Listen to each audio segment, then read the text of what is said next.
Hey, it's the big dudes in the trenches. What's going Kind of. on, Bug? Well, it's at least half of us. So 2/3, two It thirds. is at least half. Yes, it is more than half of us. I'm Doug. That's Bug over there. And That's we're going to okay, be bud. talking about some football as we do It's kind of our thing. generally. We say we do a football podcast, so like we try to do football things on here as much as possible. But I would say we're pretty successful at yeah, doing football things. yeah. I don't know what else we're successful at doing. Anyway, we have football this weekend, courtesy of the inaugural season of the United Football League. What a name. I there's actually been a United Football League before. Like this is not the first time. This is just something completely different from the first iteration, obviously. Yeah. And Yeah.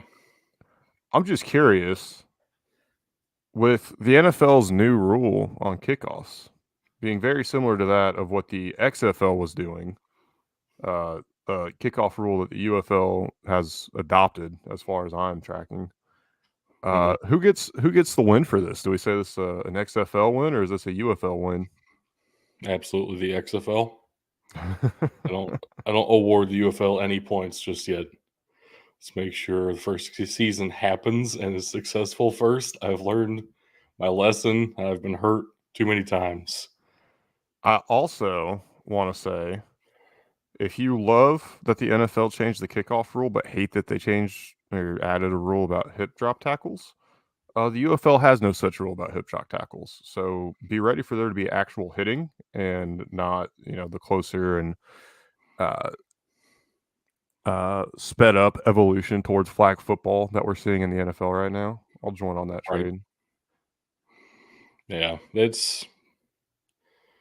I'm not a fan of banning any sort of tackle, to be honest with you, other than like horse collar's not good, right?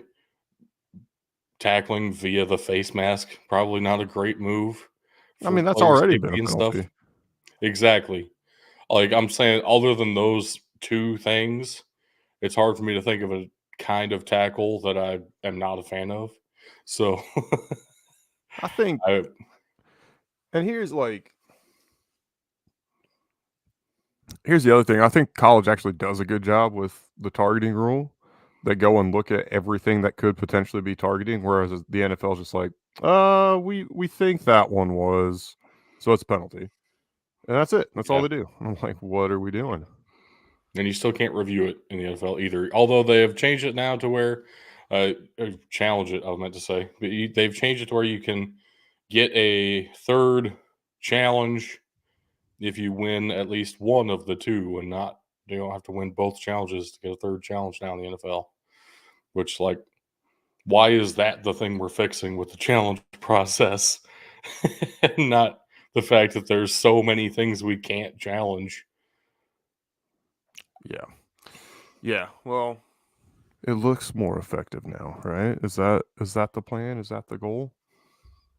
I don't know. No, I think the plan is that the NFL wants to keep their method of rigging the outcomes of games, which is all you need is a couple of ref crews involved, and you can rig entire seasons. So, Right? forget the XFL transparency, forget the review everything, just make up some additional gray area rules that gives you some more leverage. And that's not going to happen in the UFL because the UFL is, About honor. It's about something. It means something. yeah, we're going to go with that. It's definitely about honor. Yes. 100%. Yes. If you Sure. if you had any questions about, which league was, I don't wanna say more dominant. I feel like that's not necessarily fair, but if you had any questions about which league was, I guess, just more successful, and the broad meaning of it as far as getting fans into the stadium, the USFL last year did not keep any track of such numbers. The only numbers they cared about were their ratings numbers. That was kind of how the league was set up. However, the XFL was very much a live experience. They were very public with their gate numbers, particularly St. Louis. And looking ahead to this season, to opening weekend, I am stunned that St. Louis does not get a home game to open the season. They're actually heading up to Michigan, to Detroit, and we'll talk a little bit more about each one of these games here in a little bit. But that just doesn't make any damn sense to me. You can't give them everything. I mean, come on. You have St. Louis hosting the championship game this year. I think you can relax on not having a home opener on week 1. It's fine. You'll survive. I'm just saying, what's best for business, in my opinion, would have been to have St. Louis hosting the game. Maybe I'm crazy, though. I don't know. I don't know. It worked pretty well last year when they made them wait 2 weeks. So I'd say build up the anticipation. Sure. No matter which way you slice it, though, the official kickoff of the UFL season, to hop straight into it, is going to be between the champions of both former leagues, the XFL and the USFL, the Birmingham Stallions and the Arlington Renegades. Arlington has been the hub of the XFL since last year. I believe they were back in 2020 as well. Head on out to Choctaw Stadium to catch this one at 1 p.m. Eastern. I got to be completely honest. Even with some of the changes that happened, we literally did a UFL preview show, and then their biggest weapon, their running back, just decided, well, I'm done. Actually, I'd rather not play football this year. Yeah. Wild. Okay. Bo Scarborough, no more. He said, I'm done. I'm done playing football. Birmingham also doesn't have the league MVP from last season, Magoo, as he is dead to me. He is on the Packers practice squad. Good for him. Legitimately good for him.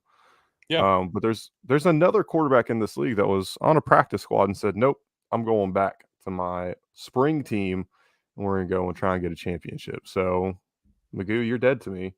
You know what you did. See, I think the difference might be if AJ McCarron wins a championship, he might just stick on practice squads. Magoo won himself a title and got the hell out of there. I will throw this one out here. I see AJ McCarron. If he plays well, I could see him end up playing in the NFL this year. We saw a lot of crazy things with injuries last year. I think there's only a couple more injuries that can happen before they get to a situation where they're like, you know what? Why not give some of these guys a shot? I mean, how is Joe Flacco still not signed? Well, that one's easy to understand. He's 187 years old, and the fact that he played as well as he did is already astonishing. And he really didn't actually play that well. Defense kind of carried him, and everybody was just loving the fact that Joe Flacco threw like 4 touchdowns over 5 weeks. So I think everybody was. let's relax on that. But the real conversation, ought to be why was that not AJ McCarron? Why was that not Alex Magoo? Why was that not Chase Garbers? Right? Some of these guys are really balling out.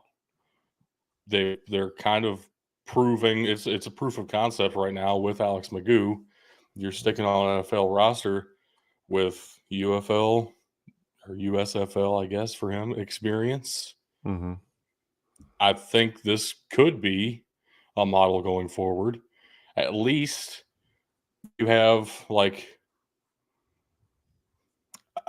the way it's been hard for me to think about like just a free agent group of quarterbacks when you go into the NFL season.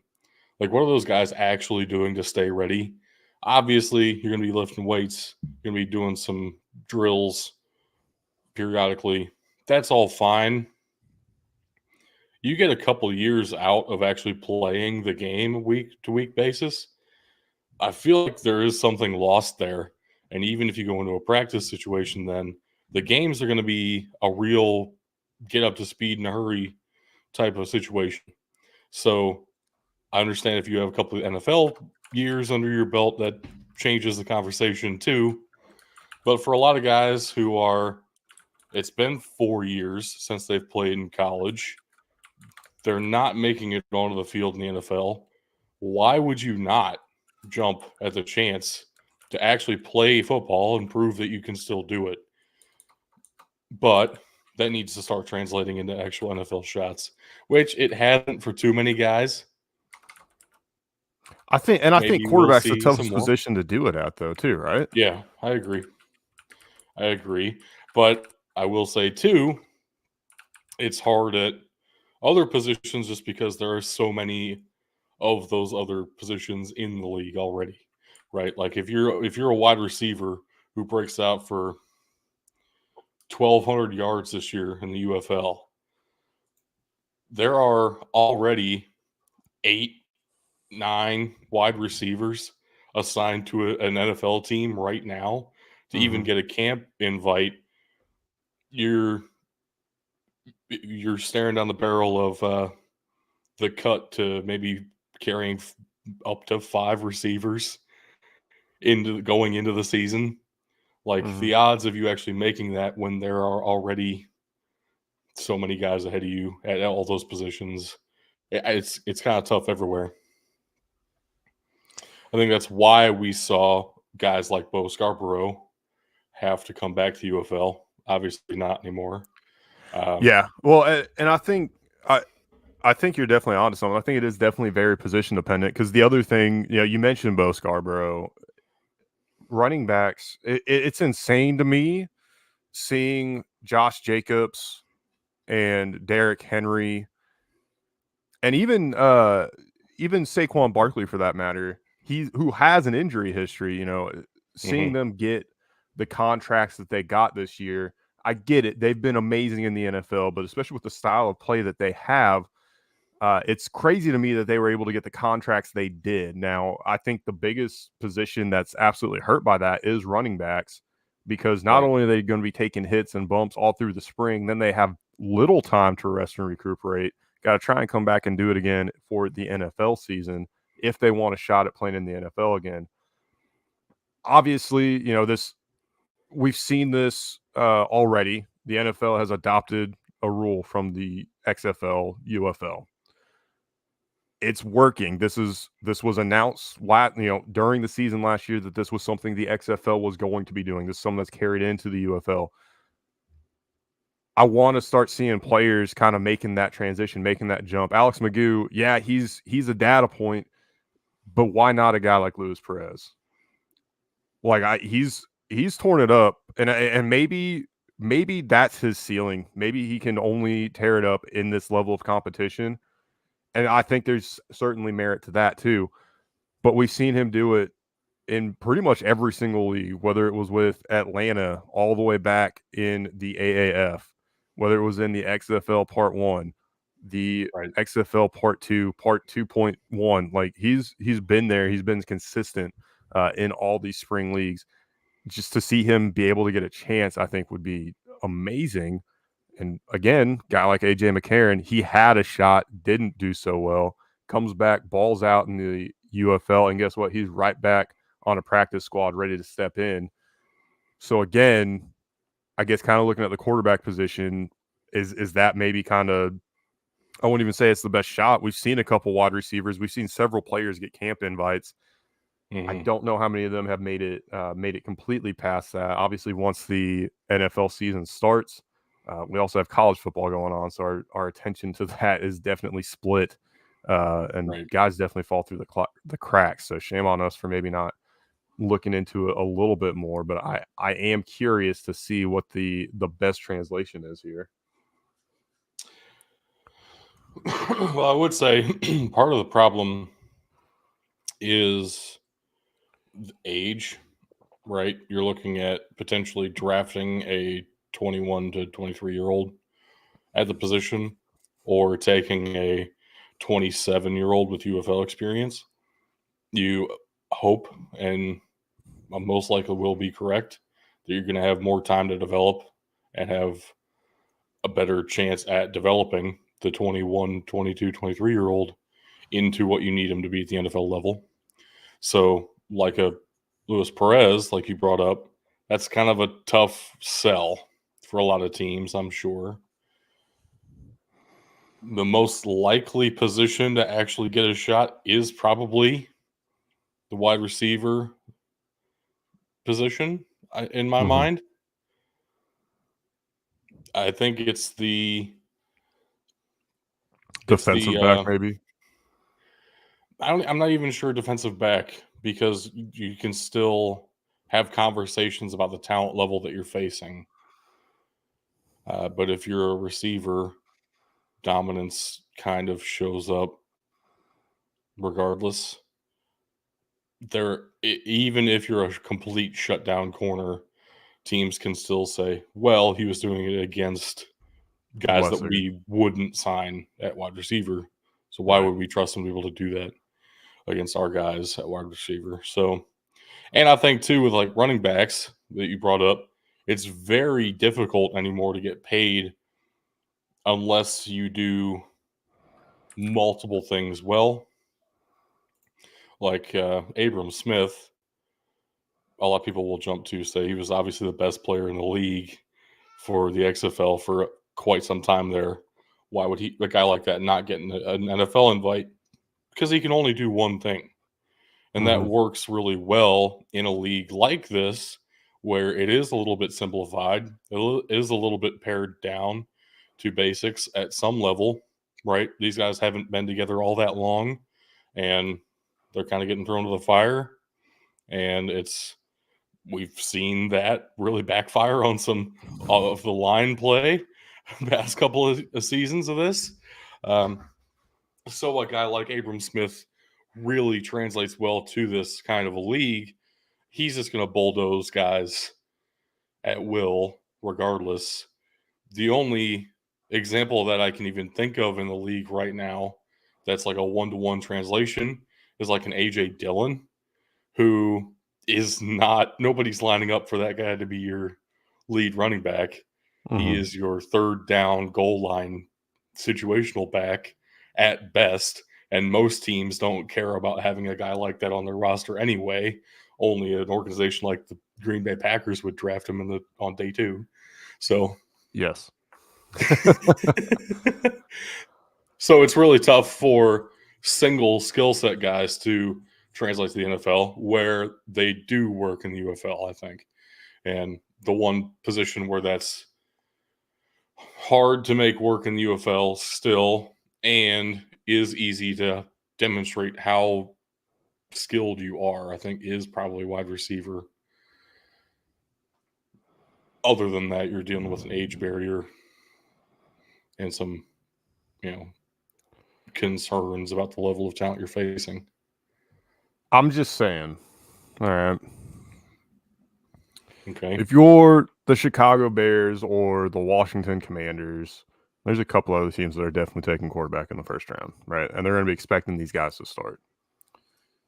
I only start with the Bears because I know right off the top of my head who their backup quarterback is, and that's Tyson Bagent. So whoever the Bears draft number 1, likely to be, our son, heir to the arm wrestling throne, Tyson Bagent. Whoever the Bears draft, likely Caleb Williams, is going to be the day 1 starter. God forbid something happens and he gets, 6 snaps, including his Achilles, or something, something of that nature. Wow, that sounds like a familiar situation. Have we seen that recently in the NFL? Have we seen that? I'm not placing it.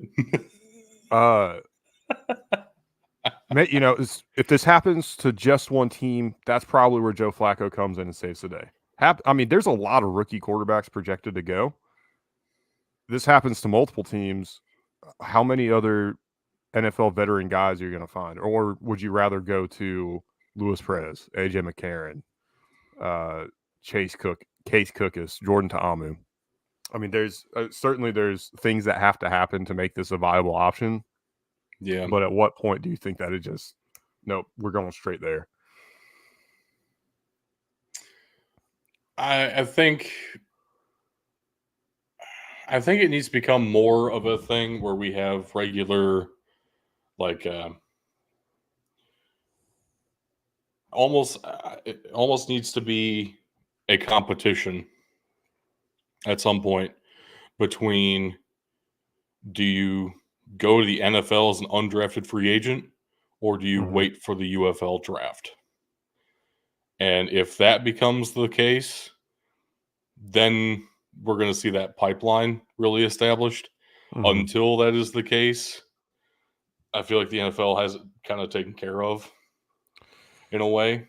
The other thing is this kind of just becomes a place for players who feel like they didn't get enough of a chance to demonstrate. Right. The other thing I have is I think the UFL has to be successful this year and next year. This league could be double the size that it is, right? They've already built the markets in different places, and I don't think any market that they left is going to be upset to see football come back. I don't think that's one of those things. I think both Philly, Pittsburgh, they're going to be excited to see spring football come back. Hell, I think even Vegas would be excited to see spring football come back. They just did not have a great location for the Vipers this past year. Who knows? Orlando will be excited if the team's a winner, but that's a different story altogether. I think if we get to a point where the league doubles in size, and it's already been shown that the talent pool is there. Certainly, I've said this before. I think there's bias based on your age of what you thought was better, the XFL or the USFL. But the fact that there's even an argument means that they were both pretty dang entertaining. They were both pretty dang good leagues. There's the talent pool there for sure. You get up to 16 teams. Guess what? That sounds like half the NFL. We've seen it in other sports, particularly hockey, where teams share an affiliate. Could we potentially see something of that sort happen here? And instead of being on the practice squad and just getting reps in practice squad guys are filling roster spots in the UFL, getting live reps, honing their craft a little bit in the spring, and getting ready for the NFL season. Because let's face it, how many practice squad guys end up getting activated to the roster and then actually playing in a game? I don't think that ever happens unless there is another kind of merger between the leagues. It would need to be owned by the NFL owners, and the coaches would then need to be hired by the NFL owners for them to trust their guys. I don't think you have to go. I don't think you have to go that far, right? I'm just thinking of it. I think you're almost setting up a baseball structure, right? Probably less of a AAA association, almost like we're probably talking about this more as like a Class A, where you have just a couple of teams, and there are multiple NFL teams who feed off of one UFL squad. I would think you would have someone reporting to your general manager who is in charge of the farm system then, and has, I don't know, that creates a whole nother side of the business. And I think that relationship is a lot more complicated than you were making it sound. I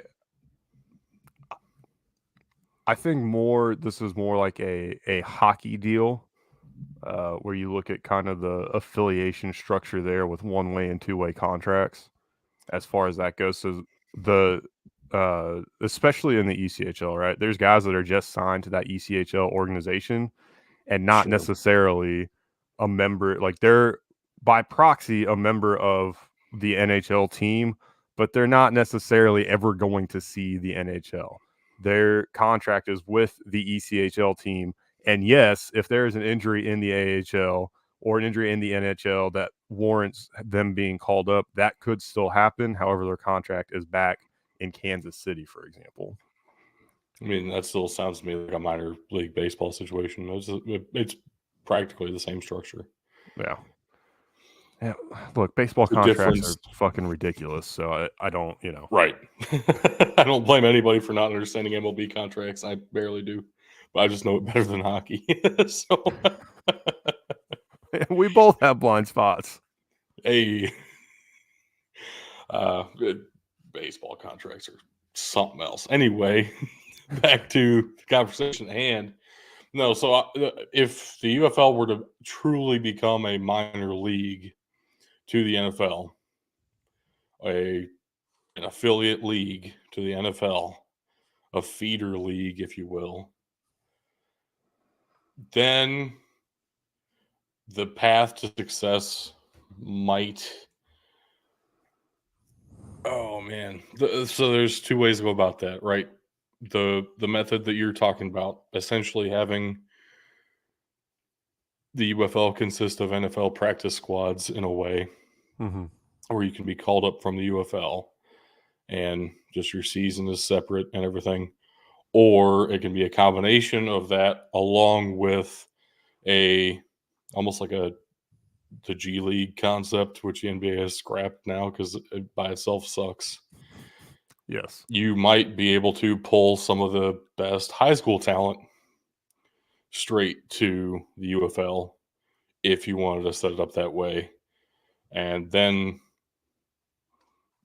assuming the Big Ten SEC break away from the NCAA, you essentially have two competing entities in Yeah. that respect. Yeah, and just to clarify for anybody who's not super familiar with the NBA and the G League, the only thing that they got rid of was the direct out of high school team, because with Yeah, NIL they're like, go to fucking school, guys. Like, come right. on.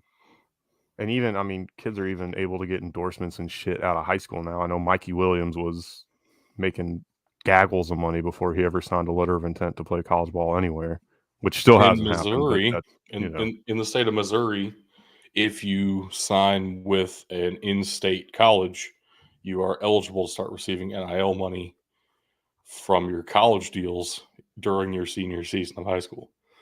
And that's a big part of why Luther Burden is playing for the Missouri Tigers. Mm-hmm. They found a Not that hack I'm in the salty. system. Not that I'm salty about that. The Yeah, best they found a cheat code. receiver in the SEC is only in the SEC because of legal reasons. Hey, nice cup. Houston Oilers. Thanks. Yeah. Or, Tennessee Oilers.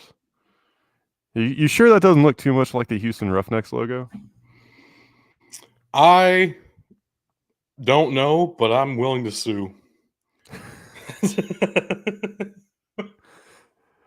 We've gone a bit off track from talking about week one, but Yeah. I like where we've gone here. And bringing it all the way back to the quarterback conversation. Arlington knows that they're going to have Luis Perez as their starting quarterback. Birmingham, we've seen some teams release, hey, this is our starting quarterback going into week one. I'm not going to lie to you. It seems like the USFL teams are the ones not willing really to do that, right? Like, Yeah. well, I'll hold on going any further with the XFL teams real quick, just to stick with this first game, Birmingham versus Arlington. Birmingham hasn't announced. There's a lot of speculation that it's going to be Jamar Smith or Adrian Martinez as kind of who we're eyeing with this. But again, this is straight to our point of Adrian Martinez knew he wasn't going to get drafted, right? He had issues in college. He had a coach that frankly didn't believe in him, and then he gets somewhere where his coach does believe in him, and holy shit, he's a really good fucking quarterback, kind of like everybody had the feeling he was. Mm-hmm. Will he be the starter? Will it be Jamar Smith? I think that Birmingham Stallions quarterback room's probably the best. They have a third quarterback as well. I don't have it written down here. All teams have three quarterbacks. Matt Corral. Matt Corral, that's right. Yeah. All teams have 3 quarterbacks. That's a league rule. Going into this game, Luis Perez or the Birmingham Stallions quarterback room, I think quarterback play is going to win the day in this one, but I'm going to give a slight edge to Arlington here. I don't love Luis Perez. That's fair. And it really does depend on who's starting for them. I know Jamar Smith won the competition last year and ended up not finishing the season as He the got starting hurt, quarterback. I believe. He got hurt. Right. But then Alex Magoo won MVP. So there's 2 options there. Either Jamar Smith is better than the best player in the USFL last year, Mhm. or the coaches are dumb and they're going to make the wrong decision week 1. And it is still Skip Holtz. Yeah. So who knows? For what Because it's worth, Jamar Smith led the team to the championship in 2022. He was the starter last year before going on IR, and by the way, he started for Skip Holtz at Louisiana Tech for 3 seasons. that just reeks of a little bit of little bit of this is my boy. Mhm. And no Adrian Martinez or Matt Corral's coming for my boy. Oh gosh. I just think Birmingham's a better team overall, like a complete roster wise. I I would would agree. pick the Stallions in that. Yeah, I don't want to. I don't want to see them dominate this league. I think they were I don't I think they'll do dominate. I really don't. Uh, I think watching the USFL last year, it was very obvious to me that there really isn't enough interest among the talent pool right now for there to be that many spring football teams.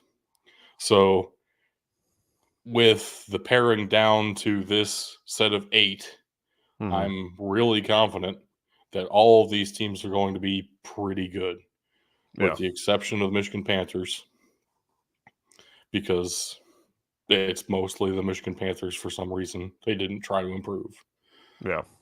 for some reason. Other than that, I think just about everybody's going to be pretty good. Yeah. So I really don't think the Stallions will run away with this. Right now I feel like it's probably either a 3 or 6 team race, depending on how lenient you want to be. I think there's 3 obvious tiers to me. Well, 4 because the Panthers are in the tier of their own at the very bottom. Fuck them. Anyway, I don't know if we want to get into that at the moment, but We can get there. Let's get through the rest of these games real quick though. okay. The second matchup also on Saturday, the one of course that I am looking forward to, and I'm going to fuck up my sleep schedule to watch. The St. Louis Battlehawks versus the Michigan Panthers, taking place in Detroit at Ford Field. You can catch this one at 4 p.m. Eastern on Fox Sports. Of course, AJ McCarron, we've already mentioned him. He's coming back. He's going to be the starting quarterback for the Battlehawks. The Michigan Panthers, though, they had some turnover in their quarterback room, and it would Still got EJ seem Perry. that it would be EJ Perry. But then you've got kind of the hometown guy, Brian Lewerke, and Danny Etling, all competing for that starting job. But man, this is ridiculous. I mean, EJ Perry was the backup last year. You're bringing in 2 new guys to fight for the position. And there's really maybe I'm dumb, maybe I've completely missed something, but there has not been any real indication one way or another of who's going to be starting for him week 1. So Danny Etling is a Super Bowl champion when he was the backup for the New England Patriots. Like Rough job. deep backup. Third string, practice squad. I think Practice squad. Yeah, he was a 7th-round pick in 2017 for the Patriots, something like that. Yeah. 2018. Okay. Anyway. Yeah, I wouldn't start Danny Etling. I would lean EJ Perry is the better option, but I feel like it's going to be Brian Lewerke just because. Yeah. This is like you said, Michigan's returning way too much of their team from last year. St. Louis, AJ McCarron did go down, and everybody was pretty worried that he was injured. They also had a wide receiver go down. Everybody was worried they were injured, but it looks like all of them are going to be okay. They're all going to be playing this weekend. I think top to bottom, St. Louis is a better team. If the Michigan Panthers win this game, I'm going to use it as an excuse to laugh at you for a very long time. Fair enough. I'm gonna rub it in every time we talk about the UFL. That's fine. Moving on to the Sunday matchups at noon on Easter, you can catch the DC Defenders heading to San Antonio, or staying, however you want to look at it, to take on the Brahmas at the Alamo Dome. This will be an XFL division matchup. Jordan Ta'amu, of course, returning for the DC Defenders again, although it's worth mentioning that offense, again, is pretty much going to be very run-heavy, not going to be asking Jordan Ta'amu to do a lot. Even though he had some decent stuff, man. I mean, he's not a bad quarterback. I mean, he's not great. He's not great. He's not bad. I think he was really hampered by the offense last year too, though. They didn't have any receivers and really had to rely on that running game. I don't know if it's a lack of receivers or if it's just that the running game was good enough that they didn't need to go to the pass all that often. That's and fair. part of it too was the kind of dual threat quarterback system where they ran their quarterbacks quite a bit, whoever was on the field. Yeah, it was definitely one of those things where you were never going to see them get into a rhythm. They just weren't going to have that many passes, and especially not going to have that many passes back to back. So it makes sense that the defenders struggled in this one. But we'll see how this one goes. Unfortunately, I can guarantee I won't see this one. I'll actually be in Kansas City watching some Easter baseball. So I'll find a way to catch this one later. It's going to be on ESPN, so I imagine there'll be a replay on ESPN Plus later that I can come back and catch. And if it's anything like last year, who's starting for San Antonio? Is it Ice Cream? Chase Garbers. No, yeah. Cone's gone. He's not even on the roster. Their quarterback room is looking improved. They have Quentin Dormandy, who they took in the draft as well. And this was after they released Jack Cone. Quentin Dormandy came in and played very well for Orlando at the end of last season, taking the job from Paxton Lynch, who seems like he could care less about football anymore. And Dormandy performed well. So the fact that Chase Garbers is looking to be or was announced as a starting quarterback is kind of wild to me. Ice Cream is with the Saskatchewan Roughriders. So pick them to suck this year. Got it. I didn't say he was starting for the Roughriders. Damn. I mean, fair. And I also want to mention too, the announcement that the Brahmas put out was something that I found interesting, right? And again, not every team did this, but the Brahmas did put out hey, this is our QB1 for week 1. Rather than just having that in a post, hey, we're going into week 1, here's our starting quarterback for the season. The graphic they put out, QB1 week 1, Chase Garbers. So I wonder if they're going to have a bit of a rotating system. Again, every team's carrying 3 quarterbacks. Is there a little bit of, hey, we're going to make sure everybody gets a little bit of love? this is a developmental league after all. I'm curious if there's going to be anything like that going on for the Brahmas at least. I would say 100% no. If you want to win, you're going to play the best players who I give you the agree. best chance to win.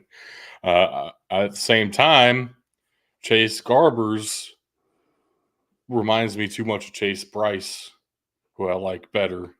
So, fuck the Brahmas. That's where we're at with this. Chase Bryce would be way more fun to watch. I don't think you're wrong with that.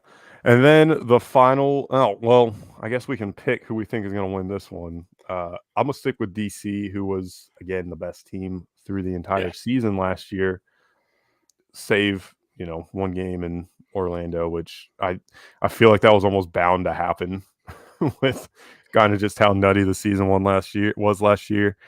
Oh, And then they the formula is if you can stop the run, you can beat them. Arlington was able to do that, but hey, good luck doing it. They do run the ball, or at least did last year, very, very efficiently. yeah, and I love Teron Vincent. Other than that, do I really trust this defense to stop the run? Well, this was one of the better defenses last year. I am curious though, so I think here's my take on this for what it's worth. The start of the XFL season last year was kind of disappointing because it was very similar to the start of the XFL 2.0 season, where everybody was doing a lot of butt sniffing, trying to figure things out because the teams really hadn't been together for all that long. Right. That lends itself very well to running the football. Then as the season goes on, you start bruising people up. People are taking hits. Yeah, teams are playing better, but you're still going to open up these routes for big, long runs like we saw firsthand in St. Louis, where they were able to find just the perfect spot. It's very hard to stop a run game like this for an entire game. Like this stuff's going to happen. Where we saw that change was when you have an extra week to prep for it, an extra week to recover, like Arlington did in the championship game. That gives you a little bit more that you need. And they're able to take down the DC defenders in the championship game. I don't think San Antonio has enough of that core from last year on defense. I think there's been enough turnover that, again, is going to play in DC's favor to stay on the ground and run the football down their throats. So I'm going to take DC in this one. I was also going to say they were a great defense last year, but the majority of the league was built around the quarterbacks and the passing game. The only team who was built around the run game was the DC Defenders last year.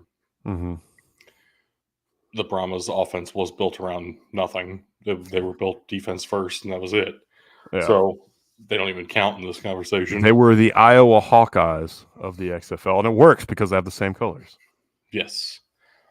So I would say I still have some concerns with that defensive line when you're opening the season against a guy like Abram Smith, who's going to be fresh and ready to tear it up. Also, I just looked it up, and Chase Bryce was picked number 3 overall in the 2023 USFL draft. And instead of playing for the Houston Gamblers, he signed to be the 4th string quarterback of the BC Lions. So, gross. He likes playing with extra men on the field. What can I say? He loves extra dudes. Get out of here. And you heard Bryce talk. Terrible. You heard Doug mention the Houston Gamblers. Well, the last game of the week of week 1 is going to take place at 3 p.m. Eastern time in Houston. Formerly the Gamblers, now the Roughnecks. This game is going to be at Rice Stadium. Before we get into it, obviously they're playing Memphis. That's the only team that's left. There's a lot to get into, a lot to unpack in this matchup. It's awesome because Memphis and the Houston Gamblers, they played their home games at the Liberty Bowl. I'm not calling it by its real name. Fuck Simmons Bank. They played their home games at the Liberty Bowl in Memphis. The Houston Roughnecks of the XFL played their games at Tedesco Stadium at the University of Houston. Now, I was under the assumption that the UFL would have that contract and that lease with Tedesco Stadium again. And that's why we kept the Houston Roughnecks game name versus having the Houston Gamblers name. Well, now they're playing at Rice Stadium, and for anybody that doesn't know, Houston and Rice are like 5 miles apart. Like they're a stone's toss away from each other. The last time we saw Rice Stadium used for football was in the spring league 3 years ago. It was during the COVID year, actually. I'm pretty sure it was 2020 or 2021, maybe. Last time I saw the Rice Stadium get used for football was a couple of months ago in the college football season for pro football. And it's a historic stadium. It's one of the oldest stadiums in college football. I guess my theory of why they went with the Roughnecks versus the Gamblers is out the door. ESPN bets a thing now. They're going to talk about the lines and the live lines. I know it's going to be a storyline. It's going to irritate the shit out of me because they're going to run out things to talk about. So, let's talk about the gambling aspect of it. So why change the name from the Gamblers? I don't know, but they did. And they went with the XFL name, the Houston Roughnecks, although this is officially a USFL team and a USFL division matchup between Memphis and Houston. I'm just so confused about why the name change took place now. Yeah, I don't know. I have no answers. But what I'm not confused about is we actually I do have one answer, and that's the Roughnecks is just a cooler name. I according agree. to somebody who the runs UFL the league. enjoys litigation because they literally didn't change anything about the logo, and yet somehow the NFL said, actually, no, we're not mad at you anymore. This one's not like the Houston Oilers logo. I guess Roger Goodell was a USFL fan, and now that they're together, he's okay with it. Who knows? Either way, we do also know the starters at quarterback for both of these teams. Jay Garantano for the Houston Roughnecks and Case Cookus, formerly of the Philadelphia Stars, for the Memphis Showboats. Shortly after we recorded our last USFL episode, like we already mentioned with Bar Scarborough, there were a lot of other changes, and one of those was Memphis completely just released Cole Kelly. So, we thought good things were coming. Memphis fans seem to be pretty excited about this. Quote unquote, it was inevitable. And I'm like, how? Cole Coley was perfectly fine. Whatever. I obviously don't know what I'm talking about. But I don't understand the move. Case Cookus was a better quarterback as far as the league is concerned, but why release Cole Kelly here? Maybe, I don't know. Probably a stylistic thing. I think maybe Cole Kelly runs too much as opposed to a Case Cookus, possibly. Just depending on what the coaches were looking for. I guess. I don't know, because now it's John DeFilippo in charge of the team. That's true. Case Cookus was my favorite quarterback in the USFL last year, probably. So, not mad about it. Northern Arizona product. Still got the FCS guy in there. I'm okay. I'm also excited. Kelly, but it's still FCS. I'm also excited to see if Reed Stinnett gets in. This was a guy that we talked about in the previous show as well. He came in for the Brahmas, played well. Like we said, the Brahmas' issue at quarterback was not necessarily the play. It was a lot of being unable to stay healthy that hurt them more than anything there. So very, very interesting. Very interested to see how the season shakes out for him. I really don't know where to go in this one because you can't think of this in terms of how did the Roughnecks do. You have to think of this in terms of how did the Gamblers do. And Memphis and Houston in the USFL last year were pretty neck and neck for mid-bottom of the league. Both teams made pushes late and were fighting for a playoff berth. Neither team ended up getting in. I think this is a great way to start the season back off for these two teams. I agree. Also, I think the defense for the Roughnecks is stacked. So that's going to make things a little bit difficult. However, the offense for Memphis has some interesting pieces. I don't want to say that they have the best wide receiver room. They certainly have a lot of depth in that wide receiver room. They have Vinny Papali, so of course you're going to say that. You're just a Papali The guy. only way it could be better is if they had Austin Prohl too. I think I'm going to go with the Roughnecks in this one. Partially because I know you're going to take the Showboats. Yeah, of course I'm taking the Showboats. Yeah. We know. So I think it's fair now. I want to talk about how we think the season's going to shape out for these teams. Who do we expect will make the playoffs? Obviously, going to be 2 teams per division. The XFL division, the USFL division gets 2 apiece into the playoffs, and then the winner of each of those will meet in St. Louis for the championship game. Will we get a home team in their home stadium? Ooh, that'd be exciting. We might. I would say, I to me, the obvious favorites right now out of the XFL would be DC and St. Louis. Absolutely. And then out of the USFL division, probably the Stallions and the 100%. Roughnecks. But I see Memphis has a real shot, and I also feel like Arlington has a real shot, and I don't feel like San Antonio's that far behind. Yeah. I think the biggest X factor is going to be the fact that I think St. Louis has the best quarterback in the league, and they have who was the best best wide receiver in the XFL last year in Ja'Cory Pearson. I think you put those two together, you're going to make magic. I do agree with you. I don't want to say that the XFL division is cut and dry, but I do think St. Louis and DC are front runners, and by a lot for that matter. At the same time, Arlington won the league last year with both St. Louis and DC as part of that league. So Arlington shouldn't have been in the playoffs. I agree, but they won. So yeah, I mean, I agree. I'll give them that. Yeah. However,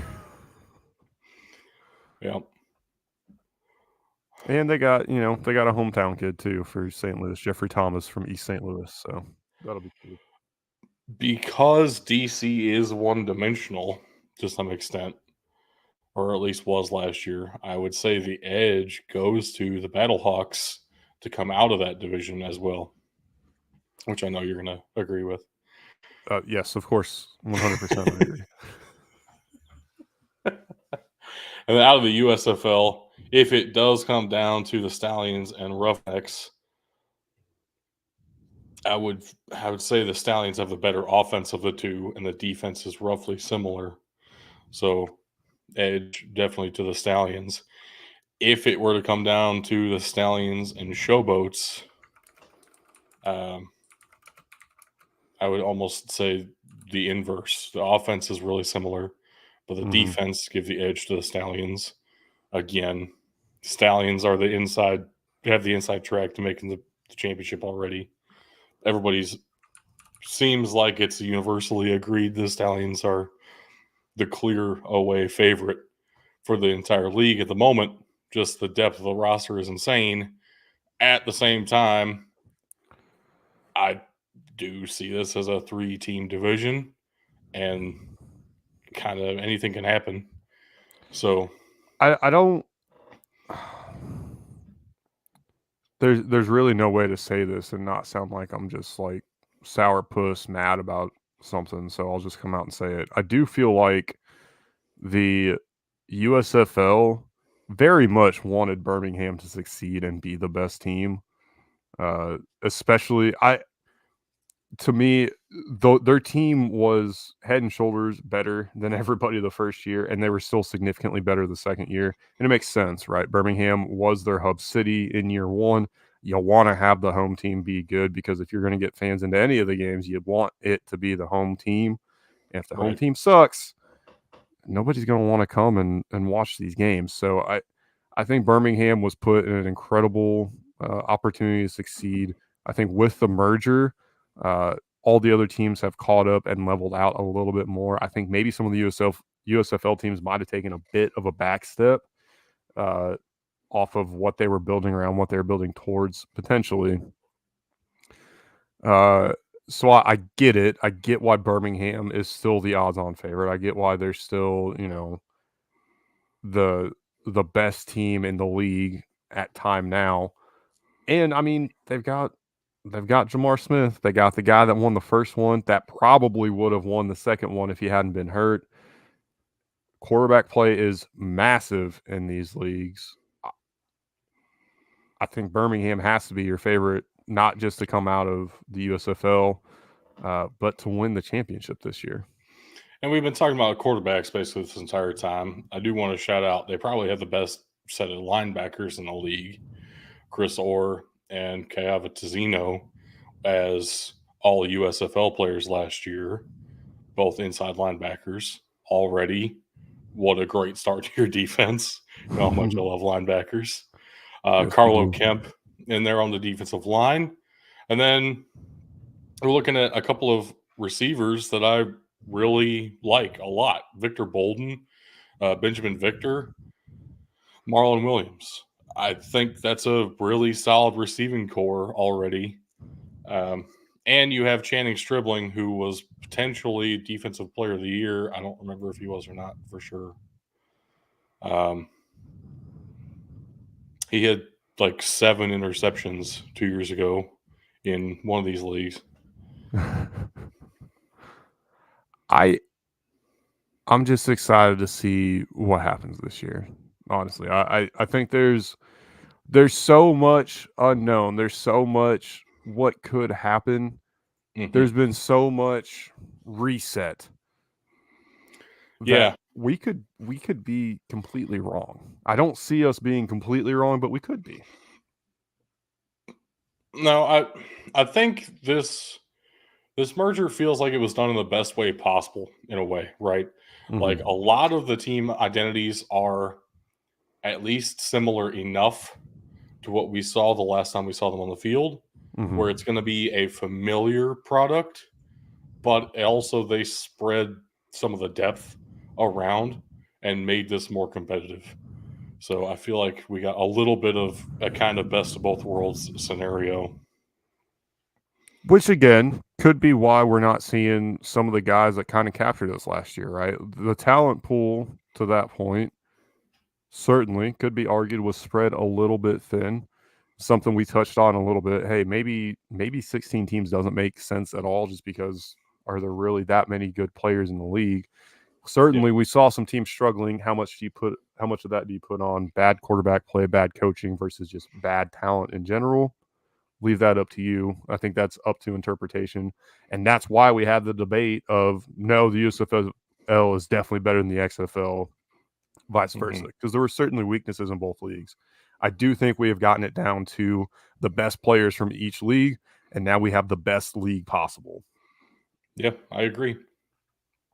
Definitely agree. I'm very much looking forward to this season, and I hate that I'm only going to one game, at least the way it looks right now. I want to go to a lot more than that, but I don't think it's feasible. I mean, you're going to try and go to the championship too, right? I mean, come on. I mean, yeah, probably. I'm going to be completely honest with you. If you're not excited about the USFL, or rather the UFL, here's the other thing. I think the USFL wins out in the naming naming side as well, because I'm probably going to call it the USFL 100 times this year. I agree. I already have. If you're not excited about the UFL, it's okay. You can't call yourself a football fan, and that's fine. Just Admit it. You're just an NFL fan. That's fine. That's fine. There's a lot of people that have said how much they hate the new kickoff rule. And to bring this all the way full circle here, right? They hate the new kickoff rule that the NFL is adopting, which is not one-to-one the XFL rule. Very, very similar. They hate it. And certainly, I will jump on board and say you cannot compare touchdown returns. If this rule sticks, because there's a trial basis in the NFL this year, but if this rule sticks and somebody gets more returns than Devin Hester, let's say, you can't say that they're a better returner than Devin Hester because it's a completely different return. That's just my opinion. Not my original opinion. I saw somebody else say it, and I'm like, you know what? I completely agree with it. And sure, I have ulterior motives for agreeing with it. Yes, you do. But it it is a completely different play. Yep. When I saw the XFL implement this, right? Because think back to 2002. The XFL just said no free catches. That's how we're going to get people to return the ball. And we didn't know a lot about CTE and other injuries, and the XFL really didn't care. They wanted to see the big crushing hits. And then they added fair catches in later in the year because it was way too fucking dangerous for them to not allow fair catches. But that's, you know, the XFL and these spring leagues in general that have been done right have always kind of pushed the envelope. And when I saw the XFL kick return, I was like, this is it. This is exactly what the NFL wants. They want the kickoff to be exciting. They want the ball returned. They want this play to mean something. And thank God that kickers have gotten so fucking good that they kick the ball out of the back of the end zone an astonishing 78% of the time last year. And what used to be something you waited for to see, either the kickoff's exciting. You're either going to see a big hit or you're going to see an amazing return turned into, hey, or on the off chance that you had a kicker who could knock it out the back of the end zone. Everybody was impressed at that at one time. Yeah. Yeah. You had it all, and now it was, right. Hey, I'm gonna go piss. You want a beer on the way back? And that's completely gone now. It's gonna make the play. Well, and there's again. a commercial break on either side of it too. So I mean, you have plenty of time. Don't fucking get me started. Yeah, you're probably not gonna see as big a hits, but the play is gonna mean something again. It's gonna matter, and I'm looking forward to that so much. I just want to see Tyreek Hill back there returning kickoffs. And you know, I will accept that as a fair criticism, right? Devin Hester doesn't have a job in the fucking league if this is the rule when he enters the league, because he was a shitty cornerback and he wasn't very fucking good at wide receiver. He was great at what he did, though. Hall of Fame worthy, actually, at what he did. Why are we talking about Devin Hester on the UFL preview? Because we're talking about kickoffs, baby. I wore a Tennessee hat to this, and we didn't even talk about why. Because I'm disgusted. Yeah. Why are you wearing that nasty thing? Because I thought we were going to talk about the NFL draft and like quarterback rankings, and I was going to hype up Joe Milton a little bit just to piss you off. But then I will say we can talk a little bit of quarterback rankings. You know, I'm very vocal about how much I hate the fan bases for my favorite teams. Yeah. And now, you know, now that it is 100%, the Bears are taking quarterback with the number 1 overall pick, and it's Caleb Williams. Now it's, oh, well, Jaden Daniels Pro Day is looking like the number 1 quarterback all of a sudden. And I'm like, I don't fucking care. I don't care anymore. Just make the fucking pick and let's see him sink or swim. So here's the good thing for you. It either is Caleb Williams or it will be a trade, and you know it's not Caleb Williams. Yeah. Because Caleb Williams is going number 1 overall at this point. It's just what's going to happen. There is some question of who's going to go number 2. Is it going to be Jaden Daniels or Drake May? I'm just going to say this right now. The only thing that would make me more sick, right?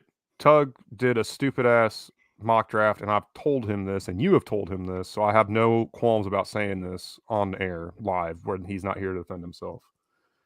Him taking Drake May number 1 overall was the dumbest fucking thing I've ever seen. And I would be fucking disgusted with the Bears if they did that. The only way I'm more disgusted with the Bears for taking Drake May is if they trade back to number 2 and take another fucking North Carolina quarterback. Only way I'm more disgusted with them. You can't see it on screen. You can see the helmet up there, right? You can see the Bears helmet. Maybe you don't know it's a Bears helmet because it's orange. It was a gift. Thank you, Doug. But I've got a whole cove of Bears stuffs over here, and you can kind of see my pennant up there. But I've got a whole cove of Bears stuff in here. I am not so melodramatic that I'm like, oh, I'm burning my Fields jersey. Fuck Fields. Fuck this team. Blah blah blah blah. If they draft Drake May, if they draft him number 2 overall, I will not watch another second of NFL football. The Chicago Bears will cease to exist to me after the 2023 season. I will not mention anything about the Chicago Bears as long as I fucking live for the rest of my life. Like, yeah, I liked them until 2023. I will not put up with that. I will not allow them to take another fucking North Carolina quarterback at number 2 overall when there's better options on the fucking board. I just won't do it.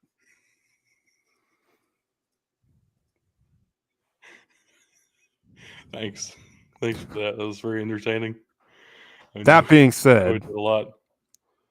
Is Drake May or Jaden Daniels number 2 quarterback in the draft?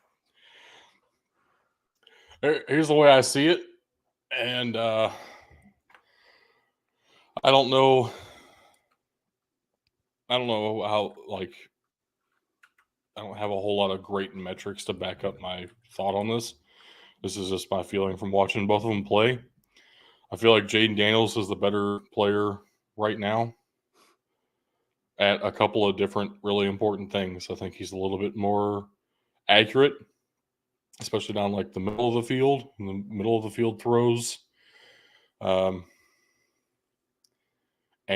he is athletic enough that he can survive a bad offensive line in ways that Drake May can, but not to the same degree.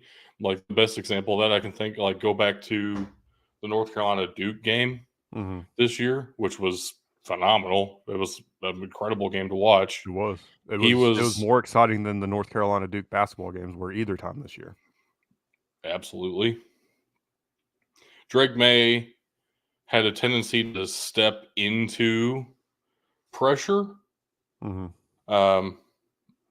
which is not necessarily a bad thing either. Like, stepping up in the pocket and delivering the ball accurately is awesome if you can do that, even if you're under duress. But he didn't have a whole lot of anticipation of pressure, especially in that one game, where Jaden Daniels definitely does. And I think some of that comes with experience, and I think some of that just comes with natural athletic ability. Though Drake May can run and is better at that than a lot of people think.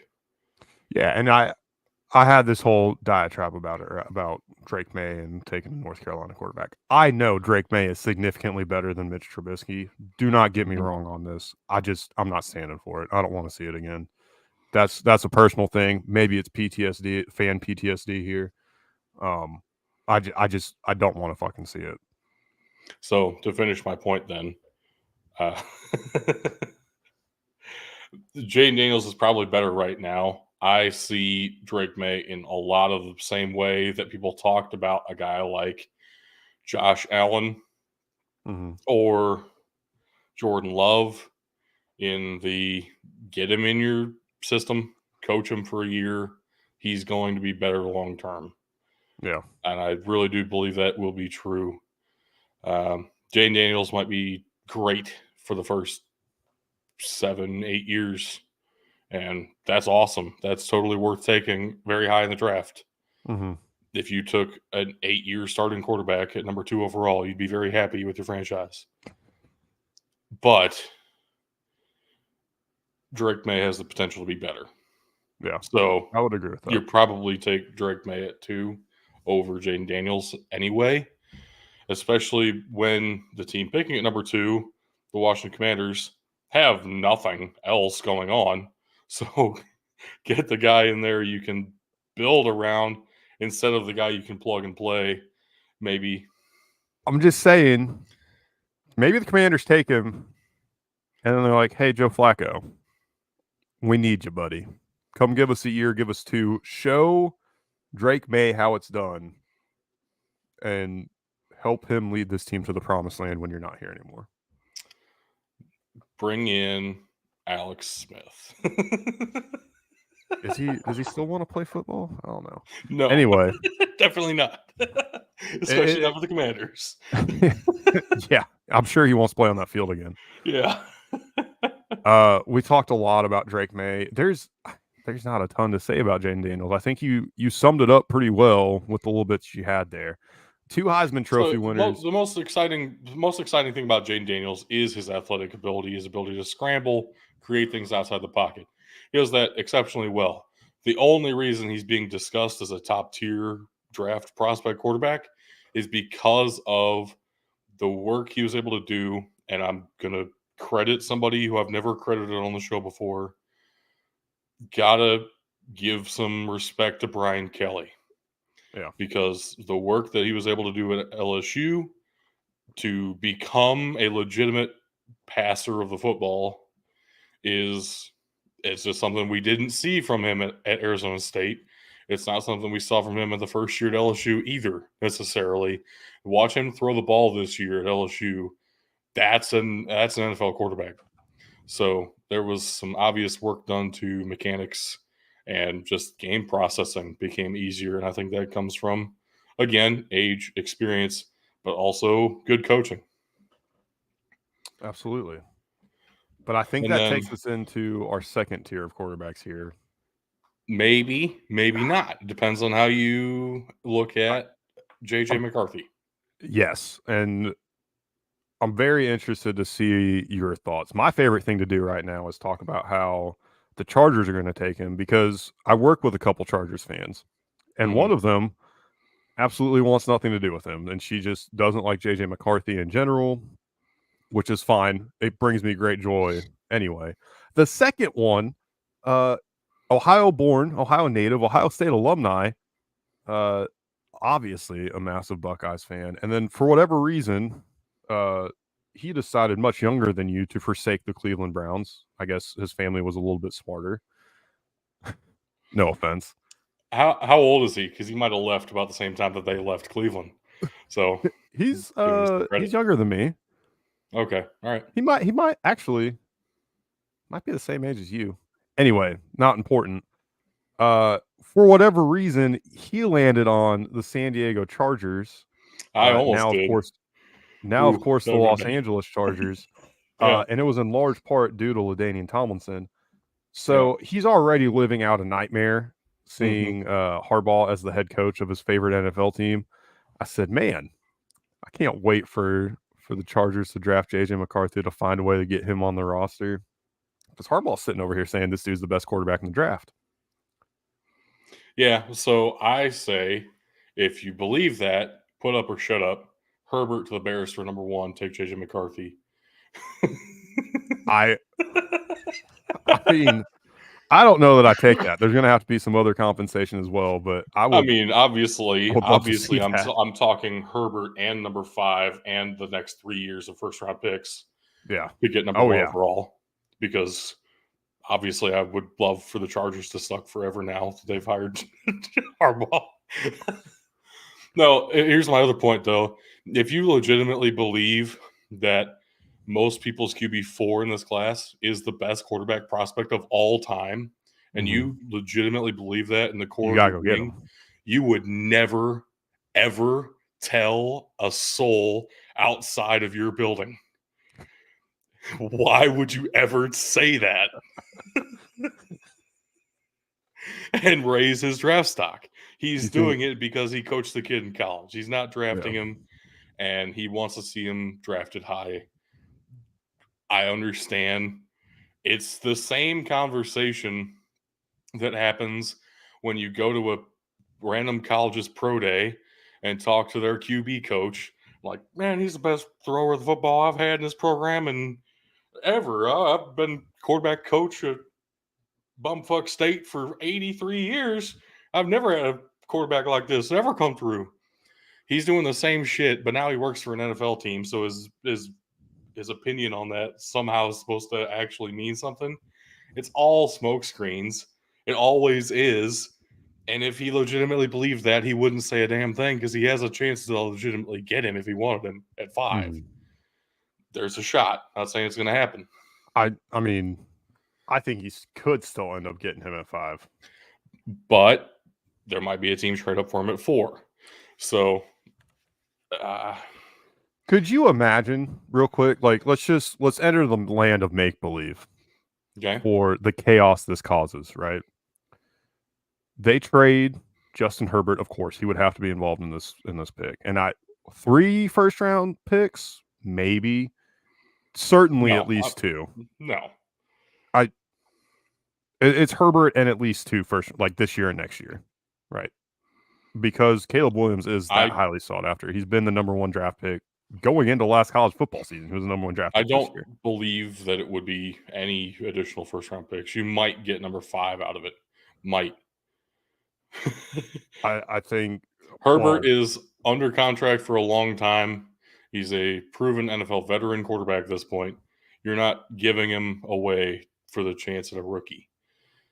Even as hyped as Caleb Williams is, that's just not how that's going to work. Hold on one second. We got a commenter here on Twitch, Super Frank 244. Welcome. We are supporting a couple different teams here in the UFL. I'm primarily a Battlehawks fan, but of course I'm going to be repping for the Memphis Showboats as well. Doug really doesn't have a team as far as who he prefers between the 2 leagues. You can catch a replay of this. You can watch the Twitch stream later where we talk about the UFL a little bit more. We have moved on, transitioned a little bit to talking about quarterback prospects for the NFL draft here. So you're more than welcome to stay, and welcome. Thank you so much for coming and hanging out with us in the chat here. Make sure to hit that follow button, and this goes for everybody. Hit that follow button. Get the bell on. That way you'll know when we're live, and you can catch and see what we're talking about there too. If I have to pick a team, if I have to pick one that I'm supporting, it would be the DC Defenders. But that just goes back to a couple of years ago when they had Cardell Jones, the quarterback, and I respect the beer snake.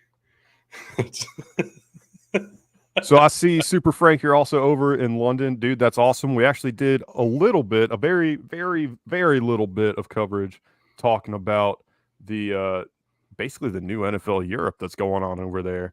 So we're excited to see the game growing. We're absolutely excited to see the game come into the Olympics. And we'll talk about all these things kind of as they come up around I'm losing the word. I don't know what to say here.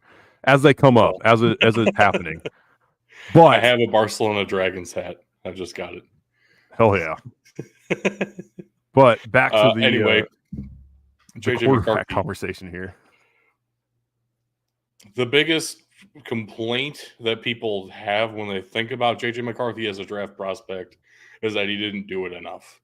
And I understand that complaint because we're talking about a guy with like 28 starts and only like a handful of pass attempts. Like, what are we doing? Here's the situation, though. They had the best run game in college football for like 2 years. One of the best defenses in football for like 2 years. They won the Joe Moore Award, the best offensive line last year. They were in competition for it this year too. Right? At some point, you have to admit there's more to a team than just a quarterback. And so when you have a quarterback, when he is asked to make throws, he does so at a very high level. That is just as valuable as a quarterback who you can rely on to do everything for you and win you the game. Because JJ McCarthy completed over 70% of his passes. You watch him play, he has solid mechanics and has legitimate arm strength. And in situations where he was asked to step up and perform at a very high level, he actually did. The biggest 2 examples of that being against Ohio State. this past season and the year before, right? Where coming into the game, everybody's talking about, Blake Corum. It's all the Blake Corum show. Donovan Edwards goes off. Everybody's talking about the run game. So that's the only thing Ohio State focuses on. And then J.J. McCarthy comes in and makes some of the wildest throws I've seen in a long time and legitimately demonstrates NFL arm strength and accuracy.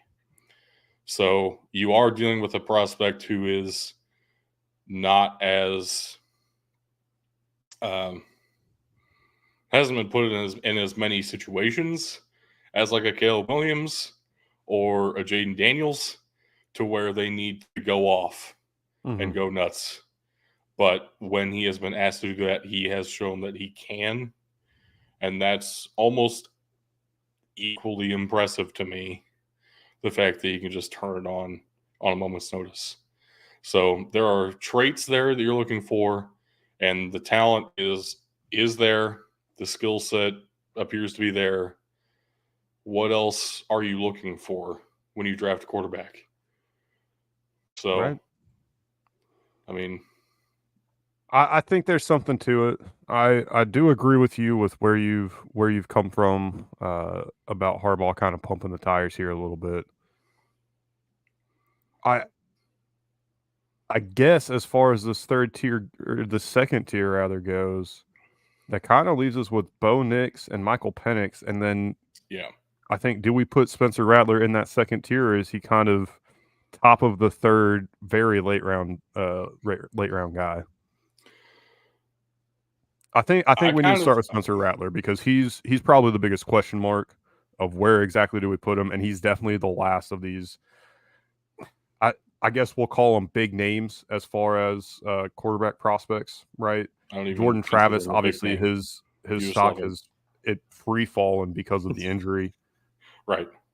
So Spencer Rattler seems like the last solid Spencer Rattler a big name.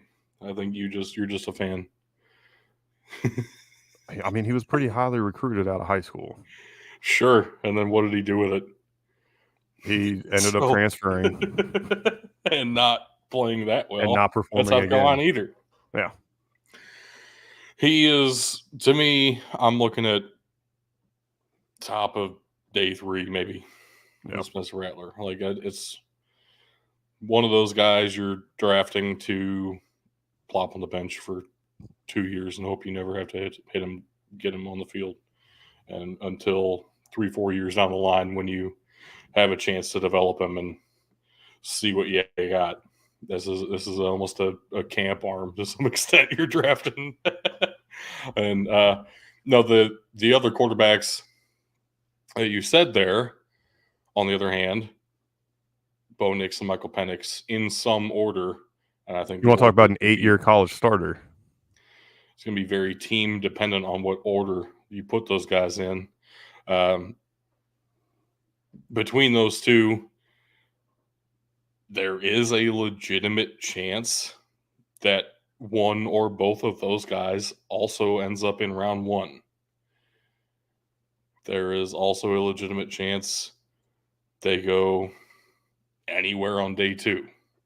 That's kind of your, do you take him at the back end of the first round in order to get that 5th-year option on him? Is it a guy that you believe has starting potential for you? There are enough teams in the NFL who need quarterbacks right now where I could see a world where Bo Nix, Michael Penix end up going in the top 20. I don't love that scenario. I think there are 4 definitively better quarterbacks than that, and then Bo Nix, Michael Penix are a different tier for different reasons, though. Like, Bo Nix feels like a little bit of a system guy, and we saw what he did at Auburn, and it was not impressive.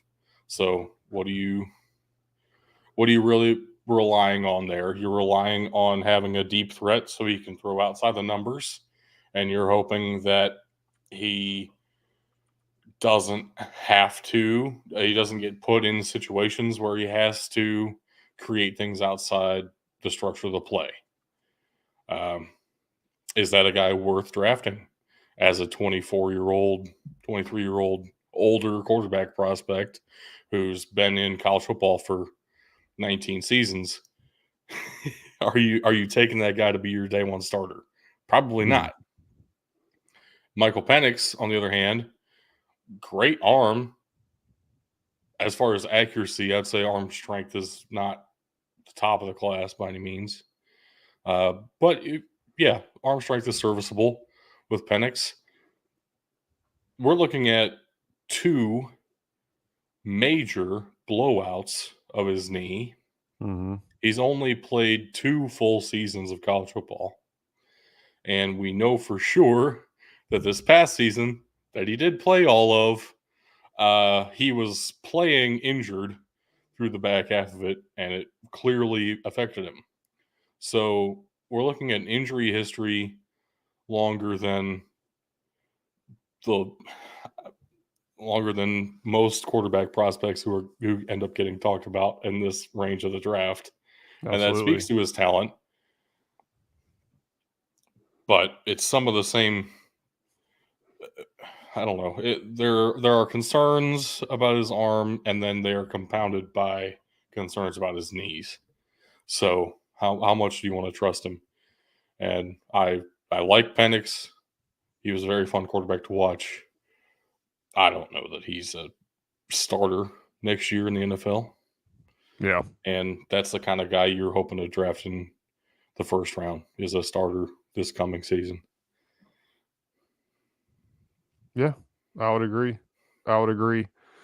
It's interesting too. Obviously Bo Nix has been starting in college football since 2007, basically, right? I mean, obviously an exaggeration, but he's been playing at the college level for a while. How much does that experience actually help him versus hurt him? Obviously, his age is something that's going to come into question. He's going to be a lot more set in his ways. Not necessarily that he's less coachable than any of these other guys. You just have less time to work with. You're already behind the clock, so to speak, here with with old father time.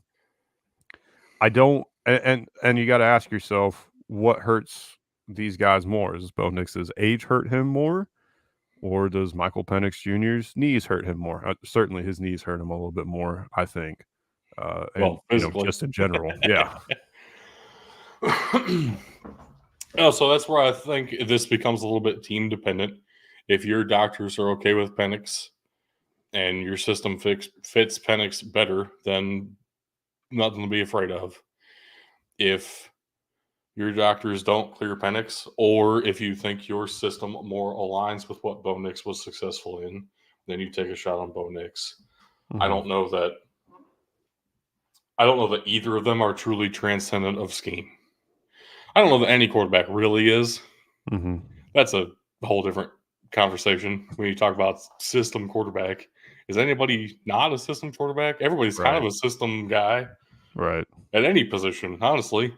But there are limitations to Nix's game that were game planned around with Oregon.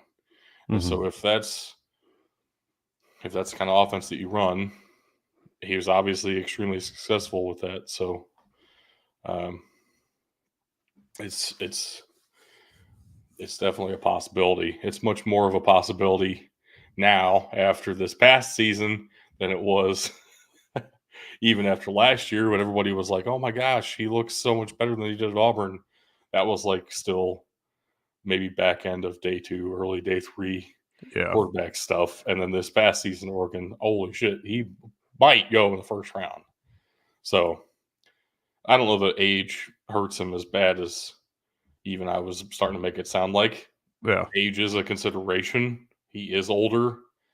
But we saw Brandon Wheaton go in the first round several years ago as a 28-year-old former minor league pitcher. Yeah. Who did he go to, though? The Cleveland Clowns. Yeah, there you go. And the Browns don't have a first-round pick, so we won't see a repeat. The last quarterback, we briefly mentioned him. Joe Milton. Jordan Travis, man. Obviously, we all feel for him with the injury. Obviously, it fucking kills his draft stock. Do you think there's any legitimate hope for him to see the field in the NFL in his career? Because he likely will end up on a team. Maybe it has to be a non undrafted UDFA camp spot, something like that. Maybe his injury hurts him that much. But could you see him going day 3, a team taking a flyer on him and letting him develop and putting some faith in him that, hey, when you get 100%, you could be the guy of the future here? Can I see that happening? Sure. It only takes one That's team to fair. fall in love with you, right? I guess this is kind of a two-part question. Where Yeah, did I you do kind of that. see his draft stock at before he got hurt, and where do you see it now? Before he got hurt, he looked like a you know, behind those top 6 before Spencer Rattler. Definite before Spencer Rattler. after the injury, I probably wouldn't draft him. Yeah. And that does feel really harsh. At the same time, what you're drafting with Jordan Travis before the injury, you were looking at a really athletic guy who makes most of the throws that you want to see. Now you're drafting a guy who maybe will never be that athletic ever again Mm-hmm. and still only makes most of the throws that you want to see and not all the throws you want to see. So, how much are you willing to bank on the athleticism coming back to him? How much are you banking on his ability to create outside the pocket, which is the times where he looks the most comfortable is when he's out escaping, is not the way that's supposed to work, but that's when Jordan Travis does his best stuff. Right. Can anybody really draft that and expect to see that inside of his rookie deal? Probably not. So this feels like the perfect situation for a guy to just hold out and wait to go to the UFL. And if he can start doing that at the UFL next year, Bro. maybe the year after as well, uh, the NFL will come calling. Yeah, I think he would. I would love to see him in the UFL as long as he wasn't playing for like Birmingham or something. Literally any team but Birmingham, I'd be excited for. Think of Jordan Travis inserted in that San Antonio Brahmas team and just, I think he got damn, a championship that's a roster scary there. squad. I think he got a That's championship. scary. It's a shame that he absolutely will not be ready to play this season. So I think of the other quarterbacks who have a realistic shot at getting drafted. Um, Again, we're talking after Spencer Rattler, who is the definitive number 7. What we're talking about, and probably the start of our day 3, we're taking some shots on some I guys. mean, do you think Spencer? I mean, you're pretty critical of him. Do you really think that he's the clear cut number 7? Yeah, Okay. I see 0% shot of Spencer Rattler sneaking into round 1. I I see agree. a I agree. I see a than more than 10% shot, maybe more than 25% shot that Michael Penix and Bo Nix go in round 1. Like, there is legitimate There's possibility legitimate of boards both out of there those. with 6 Either quarterbacks one of in the those, first round. yes. Yeah. And Spencer Rattler is not. So yes, he's the definitive number 7. I'm not saying he's terrible. I'm putting him at number 7 ahead of some guys who have some really good traits. He is an interesting quarterback, and there are things to work with there. There's a reason he was the number 1 quarterback out of high school. There was a reason that he looked good in some situations with Oklahoma and even with South Carolina. He Mhm. did have a couple of great performances. He couldn't do it consistently, Mhm. and watching him play, You can see when he gets, rattled, and you can see the lack of, like, he doesn't keep his eyes down the field and let the play develop very well. That's like one of the foremost things that you need to be able to do as a quarterback to be a legitimate NFL prospect is be the guy who knows everything about what's happening on the field. And Spencer Rattler has plenty of set it up and pray moments and plenty of I will figure it out later, but I know right now I can't be in this standing in this spot, and we'll see what happens. As opposed to a guy who creates out of the pocket like a Jaden Daniels or a Jordan Travis, where it feels like they roll out with a plan. Spencer Rattler is like escaping some shit in the backfield, and like we'll see.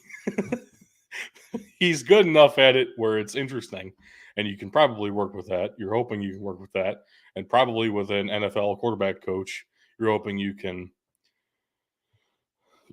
help guide some of those mechanics in a better direction. I don't know how much you can actually legitimately change quarterback mechanics once you get to the NFL. You've been playing the position that way for 15 years, probably at that point. Right. But we saw Josh Allen do it, so it's possible. But that's the kind of change that would need to happen, and there are guys who don't need to change that in order to already be ready. So yeah, Spencer Rattler's definitely behind the top 6. But he is more talented overall than a guy like Joe Milton, who is nothing but a cannon of an arm. And that's really fun, but that's not a quarterback yet. That's just a howitzer. And Spencer Rattler is better than like a Michael Pratt too. Michael Pratt has a legitimate shot at getting drafted to be like your third on the depth chart, kind of learn the ropes and see what he can develop into, kind of a guy.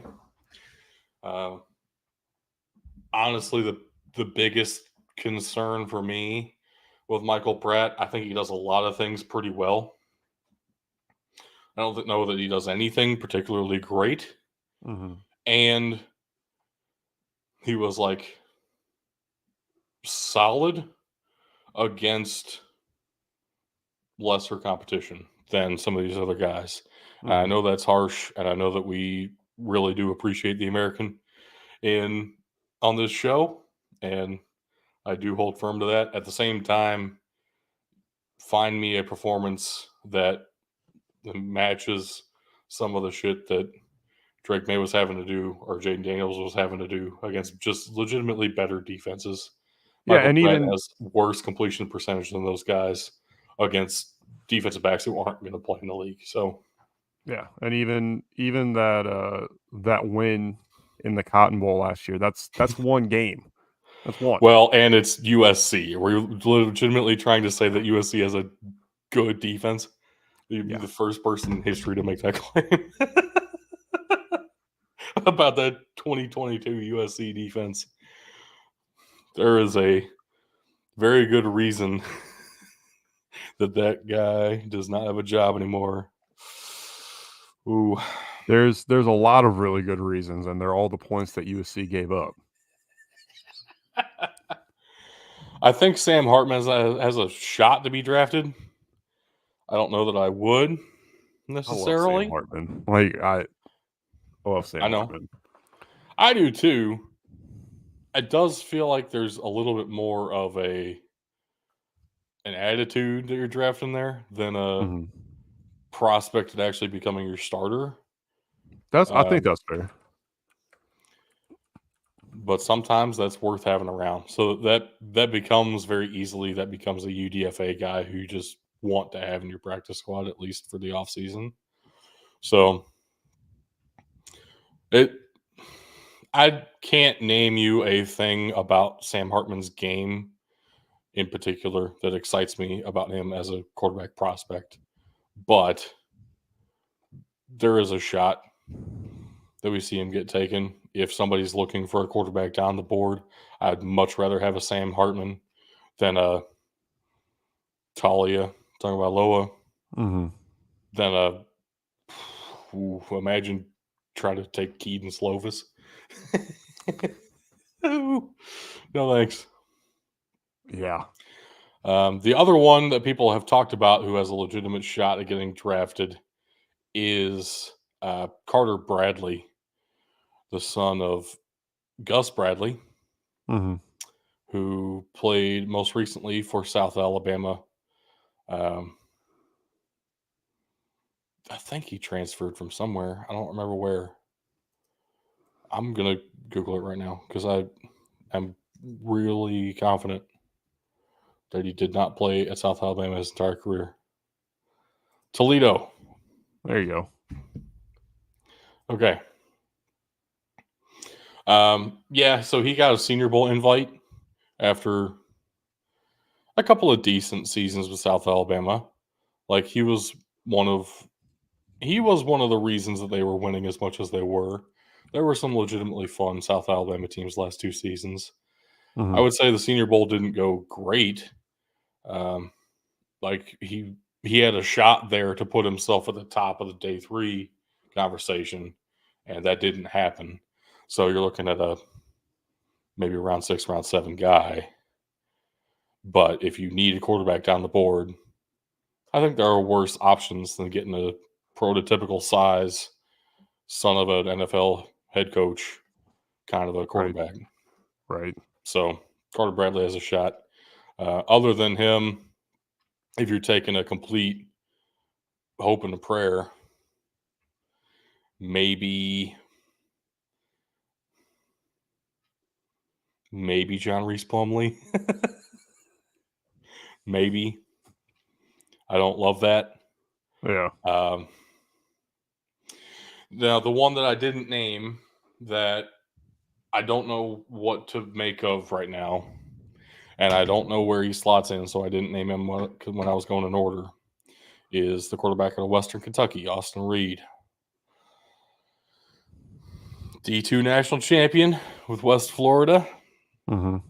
after transferring from Southern Illinois, and then transferred to Western Kentucky and balled out for 2 years in the Hilltopper Air Raid.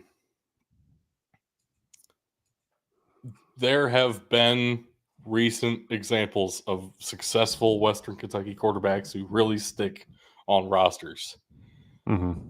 This is not the same staff and not the same offense exactly as those Western Kentucky teams with Mike White and who's the other one? Come on. Come Damn it. on. You know this. Bailey Zappi, baby. Yeah. Yes. Okay. I also don't think Austin Reed's as talented as Zappi. Zappi was a different level. Mm-hmm. I would agree. But I did see Austin Reed live a couple of times this past season, and he had some really nice deep balls that just some guys can't make those throws. I don't like his sense of pressure. I think Austin Reed's going to get sacked a lot more than a Bailey Zappi. Mm-hmm. At the same time, the arm strength and the accuracy deep is going to be intriguing for somebody. Ooh. I feel like Austin Reed's an extremely scheme dependent kind of a guy because he's a little bit shorter too than some of the other quarterbacks I was naming. So if you're looking for that kind of a quarterback, it's I believe Austin Reed has more development potential than how hard do I want to go here? Right. I I would say I have him over Sam Hartman. I Really? would question. I would want to know what scheme I'm running before I make a pick between him and Michael Pratt. And I think both of those guys are actually over Joe Milton. I was just hyping Milton. Yeah, I agree with you on that 100%.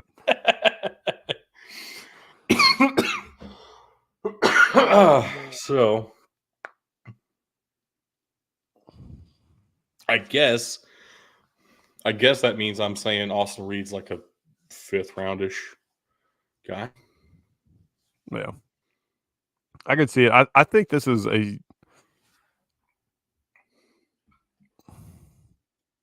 I don't want to just come out and say it right away, but fuck it. I think this is probably the deepest quarterback class we've seen. Oh yeah, ever, at least in our lifetime. I don't know about ever. I'm not sure about ever. I would you say had that. What year was it? What year was it with Eli and Phillip Rivers? 2004. Yeah, I feel like that one was probably. And people thought 2018 was deep, and it was not. Yeah. That was the Baker Mayfield, Sam Darnold, Josh Allen, Josh Rosen. Yeah. So it's very possible that we end up looking back on this class and go, oh, holy shit. But then you had Lamar Jackson also in the first round, 2018. So that's 5 in the first round. I said there's a realistic possibility we have 6 in the first round this year. And how many did we have? Turns out, I feel like there were 4 or 5 in the first round in 2021 as well.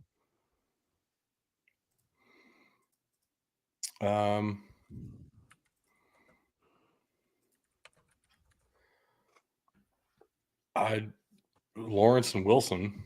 Who else? Lawrence, Wilson, Trey Lance, 1, 2, 3. Justin Fields at 11. Holy shit. Trey Mac Lance. Jones at 15. Fields, Mac Jones. Okay. Yeah, that's 5. And that class is looking pretty assy. Finally at this point either. Yeah.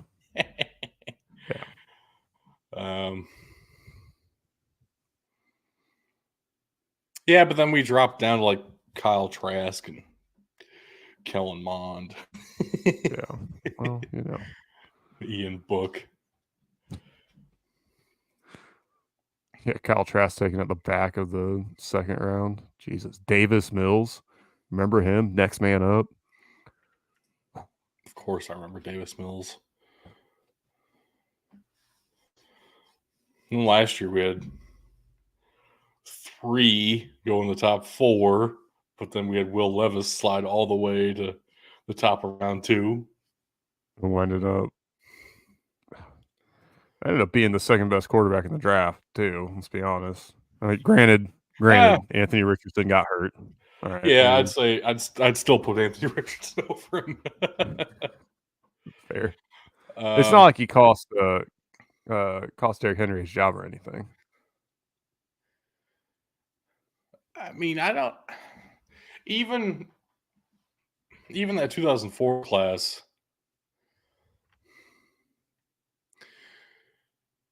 We're looking at 4 really great franchise quarterbacks taken in that class, which is the reason everybody remembers it, right? Yeah. Manning, Rivers, Roethlisberger, and Schaub, who was a round 3 quarterback. But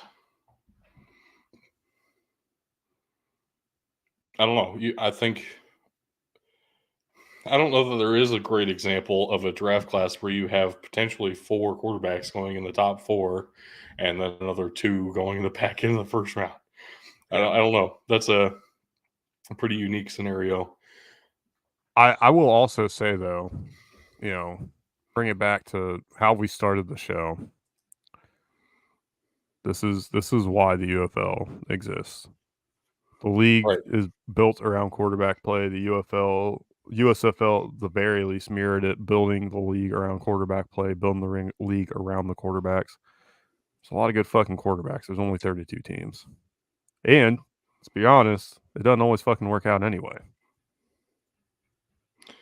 Are we actually willing to say there are a lot of good quarterbacks? Because like the past couple of draft classes have really not been that good. I mean, And we had the Kenny Pickett year. That's fair. Other than Trevor Lawrence, nobody worked out from 2021. That's fair. At this point. Other than Joe Burrow.